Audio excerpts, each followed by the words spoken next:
A question I do receive multiple times is, can you capture planet Jupiter with a 75 to 300 millimeter lens? And to be honest, it's a very good question. I've not tried that before. And since this is a question I've received multiple times, I'm planning to do a video about that. So in this video, I will try to capture planet Jupiter with my lens. So I'll guide you through the process of setting up the equipment. To be honest, I've already put together all of the components that I'm planning to use for tonight. So I'm planning to guide you through the process of capturing the object later on, and in the end we can hopefully have an image of planet Jupiter captured with this lens. I'm not sure whether it will work, but in the end we'll see Jupiter in an image. I'm not sure whether we can see the moons or structures, but we'll see an image of planet Jupiter, hopefully. So join me for a new night of astrophotography from my backyard. First of all, I'd like to mention that this video is not sponsored, I'm not being paid for it, and all products on this video were purchased by myself. But now, let me introduce the equipment that we'll be using for tonight, because, as you might know, we cannot capture planet Jupiter with just a lens. So, I've already prepared the setup, and I'm planning to go for this equipment tonight. So first of all, I'm using a tripod right here. So it's just basically a normal tripod. You can basically use any tripod, as long as it has enough stability for getting clear images of the planet later on. The next thing I've planned to use is a star tracker. So I'm planning to go for the iOptron SkyGuider Pro, which is this mount. So it has a built-in motor that tracks the night sky later on, so that the planet Jupiter will be in the center of the field of view for a couple of minutes. So you can for sure do that without a star tracker, because we can center the object later on in post-processing. But I guess generally speaking, when having a star tracker like this one, we can use it. So on the top I've attached a DSLR camera. You can once again use any DSLR camera.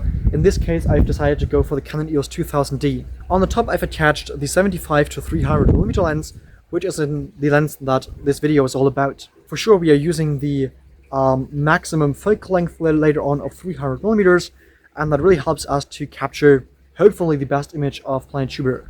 So for sure when using a focal length of 75 millimeters, the object will be very small. I mean, to be honest, the object will be very small even at 300 millimeters. So I've captured the object with a bigger telescope a couple of years ago, and still the object was very small. So in this case it will be very challenging. So I'm not sure whether we can see any structures later on in the final image, but I'll do my best. So when planning to capture planets, it's important to capture videos. So we are not planning to capture a single image. So we're not planning to just press on the button and capture a single image. So this is not what we'll be doing when planning planets. Because when planning to capture planets, it's important to capture as many frames as possible. And how can we capture as many frames as possible? For sure, when planning to capture a video. So later on I'm planning to capture a video. I guess it will have a length of 1 to 4 minutes. I'm not sure, I'm have to check it out later on, but it will be in that range. So this is basically everything I've planned to mention so far. So later on we'll have to align the mount towards Polaris and we can start capturing the very first videos.